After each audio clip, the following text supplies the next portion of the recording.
제가 좀 충격적인 말씀을 드리면 우리나라 대한민국 국민, 특히 여성 국민의 30%는 피부과 전문의는 의사냐, 돈만 알면 미용하는 사람 아니냐, 피부를 해야 되는 거잖아요. 의사가 마치 소교가 피부과 전문의인 것처럼 엄밀히 말하면 의료법 위반이고요. 그거는 국민의 알 권리를 침해내는 거기 때문에 여러분들이 알아야 돼. 거기다 있다. 네, 안녕하세요. 피부 과몰입러 하늘느낌 피부과 전문의 최천필입니다. 반갑습니다. 대한민국은요, 의대 6년 졸업해서 의사 국가고시를 따면 의사가 됩니다. 그 의사는 모든 진료를 다 할 수가 있어요.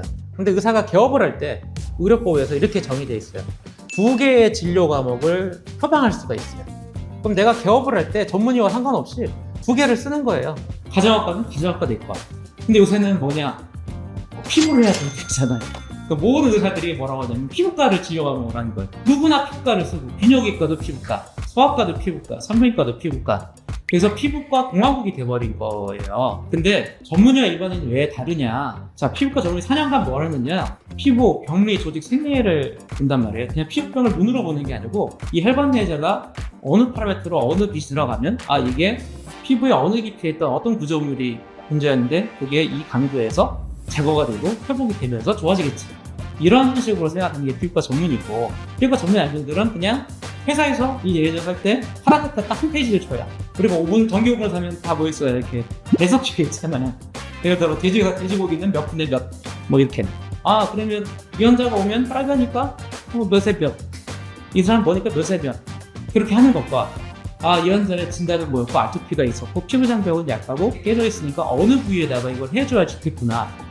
이걸 상상하고 하는 것과 전혀 다르겠죠. 제일 쉬운 방법은 뭐냐면, 자, 저는 하늘느낌 피부과 전문이면 하늘느낌 피부과 의원이, 그럼 네이버에 하늘느낌을 치면 하늘느낌 피부과 의원이라고 해요. 근데 제가 전문의가 아니야. 피부과가 진료 과목이야. 그럼 하늘느낌 클리닉 하늘느낌 의원이 되는 거야. 그럼 네이버에 피부과라고 안 나오고 하늘느낌 의원 이렇게 나와.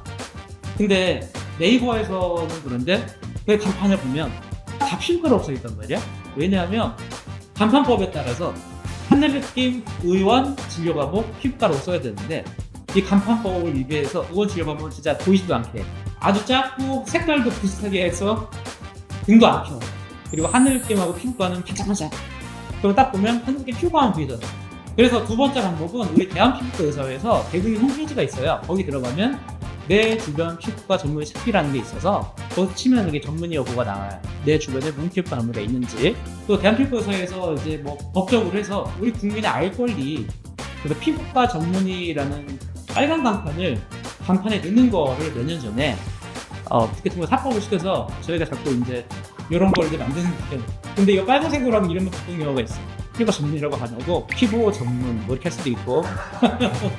전문의 여부를 우리 소비자, 환자가 제대로 알고, 그래 전문의가 아니지만 가격이 싸니까 할래, 나는 좀 비싸게 하더라도 전문의 살래, 선택을 소비자가 해야 되는 거예요. 그 선택을 소비자한테 안 넘기고 의사가 마치 소비가지고 피부과 전문의인 것처럼, 엄밀히 말하면 의료법 위반이고요. 그거는 국민의 알 권리를 침해내는 거기 때문에 여러분들이 알아야 돼. 거기다 있다. 원래 의대가 1년에 3,000명 나와요? 그럼 의사가 1년에 3,000명이 나오는 거죠?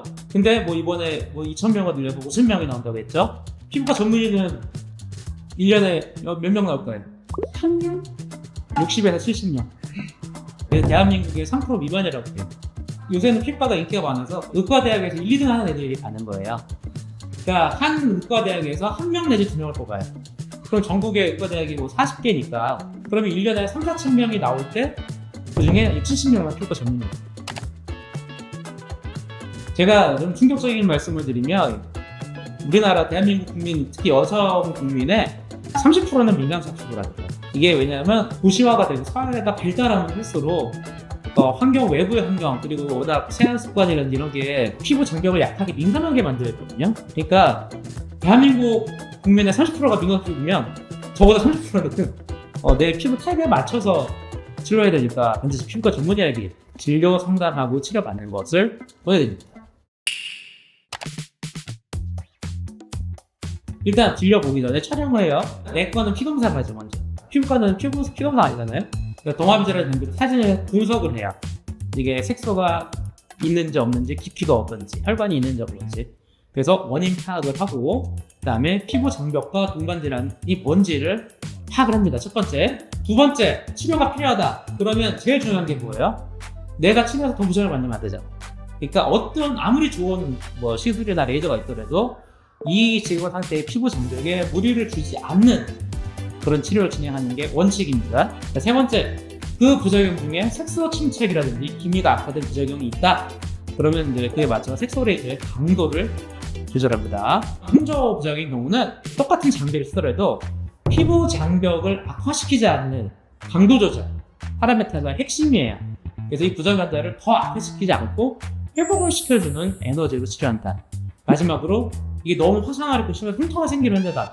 그러면 흉이 남는다는 거는 한편으로는 어떻게 돼요? 영원히 남아요.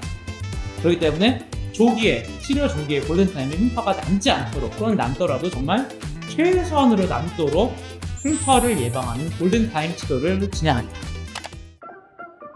그냥 제 생각에 피부과 전문의 자부심이 있어야 돼요. 피부과 전문의는 의사냐, 돈 많아는 미용하는 사람 아니냐 이러는데 저는 전혀 생각 안 하거든요. 그러니까 피부과 전문의로서 내 자신이 사명감과 자신감, 그리고 내가 꼭 필요한 환자를 만나면 어떻게 치료해줘야겠다라는 그런 원리 원칙이 있어야 된다. 그런 피부과 전문의를 만나셨으면 합니다.